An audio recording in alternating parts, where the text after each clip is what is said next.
Hello everybody, my name is LAVAUGHN, author of the book In the Beginning. It is a 26th lesson on the first book of the Bible, Genesis. This particular video blog will cover over how this particular book, In the Beginning, came to be, and how we'll also be able to work through it to be able to see it as you now see it. And it's, years ago at work, there was a Bible study that was started up. It was myself and a few other people, and we wanted to be able to just kind of go through the Word and be able to do different subjects, themes, just to be able to have an understanding as to what's going on. We all want to be able to increase ourselves as far as spiritually, so we said, hey, why not? Let's do it. So created up some Bible studies and stuff. That was a lot of fun, and then eventually the question came out, why not learn more about Genesis? Because, you know, every now and then we refer back to it, and sometimes I would even say something to it, but not everyone necessarily knew everything that was going on in that Bible. In that particular book. So the idea was, well, why not? Let's just study the book of Genesis. And I was like, okay. At first I was a little hesitant. I was like, you mean just from chapter 1 all the way through? And they were like, yeah. So I was like, all right, let's go. So from there we just started to go straight through. We didn't necessarily do a chapter a lesson, because that would have taken like 50 weeks. Instead we started combining some of the chapters, and the other chapters did stand alone. It's depending upon how long they were, what they were covering, and stuff of that nature. Doing all that, we was able to go through the entire book, and it's so much fun. It was so interesting and so entertaining, because there was some stuff that people didn't realize. It was like, wow, I didn't realize that was in there. Wow, you know, I didn't realize that was in there. I know for myself, was learning so much, because then you hear other people's perspectives on, well, you know, when I think of Sodom and Gomorrah, I think of this. You know, when I think of what happened to Jacob, I think of this. You know, when Adam and Eve did their thing, I thought this. And you're just like, wow, that's such an interesting background, and such, you know, greatness to be able to understand such a clear view from other people. That basically we had it all finished up, and we start proceeding to other particular Bible studies and areas. Now, the one thing that a lot of them said, you know what you should do, is actually turn that, what we just did here as a Bible study, into a book. And I have family and some friends and other people who said that, say, yeah, you should definitely do that. I mean, because not everyone could necessarily be at work to be able to go through all these lessons. And so other people should also be able to have this opportunity as well. Now, having done already some of the other books a little bit previous before then, I had a little means of being able to do turning self-publishing to the books, in the Foundation of Fire, and then you got Repeat I was working on. So it was like, well, I guess, but at first I was like, I don't know, just a Bible study. This wasn't like me a commentary. It wasn't a commentary. It was just strictly, here you go, a Bible study on Genesis. And I was like, no one's gonna get that.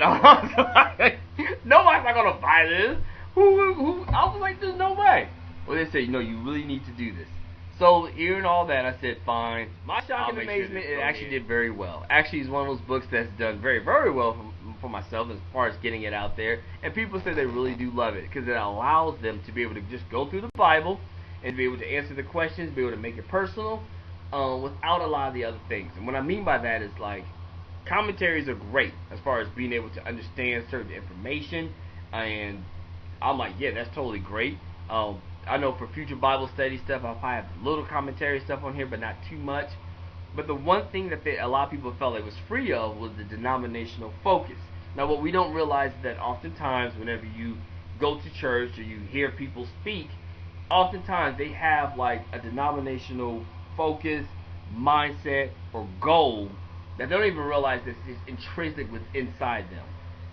This is why you have multiple different denominations and multiple different groups out there teaching stuff that's very similar but yet different, because oftentimes you're taking the Bible and then you're filtering it through whatever lesson study, information, and mindset that you currently have, and you give it to the people. Now, usually this is not a problem, because you're already at a church or foundation, organization, or whatever, where all those people, all of them believe in the exact same thing as you.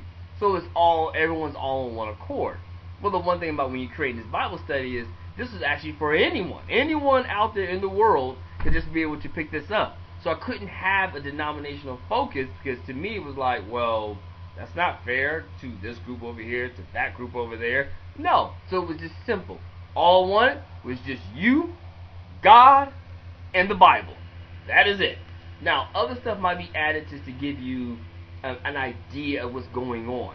so you understand, like, oh, so this nation was this far, or these group of people was in war with this group of people, or this thing happened over here that affected this over here. That's fine. Outside of that, all I wanted was just you, God, and the Bible. That is it. And I figure that's what this whole lesson study is going to be. That's why it's not always specific on denominational stuff or other information, because I didn't want to put myself into this thing. I felt like you should be able to get what you can from you, the Lord, and the Bible all together. Then after all that, and after all the other stuff, then we can talk later as far as trying to break down other things. But as far as just what's going on there, that's what. So of course the next thing that had to happen was, well, maybe I needed an ebook version. And first I was really hesitant about that. That as well as also the workbook that was for Foundation of Fire, because I thought, well, that kind of defeats the purpose. If you have this electronic book, you don't really have the printing means. I guess some people might be able to type, and now stuff is starting to get even better. But at the time it was like, I don't think people can be able to pull this off. So I was like, that doesn't make any sense. However, friends, family convinced that just at least put it out there, at least for people who want that. Well, sure enough, people absolutely do want it, and it's actually done very well. So I'm very, very thankful about that. But the one thing about it is that, yes, so in the beginning it's actually out there on ebook, electronic book formats. Now it's a little different as far as, trying to write and spacing and everything, but all the questions and everything out there, it's right there available literally at your fingertips on your Kindle and your iPads, your phones, whatever it is.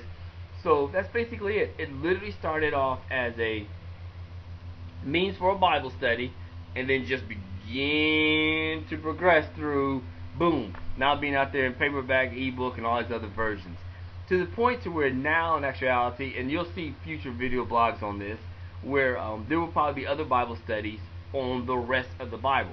Clearly not all in one book, but they've been broken down in such a way that they either be 13 or 26 lessons. Like I said, more information that will come soon. But I just thought I wanted to at least give you a little information on how and why In the Beginning even came about to becoming a book out there for your consumption. Please definitely be able to go out there and pick it up. Thank you so much.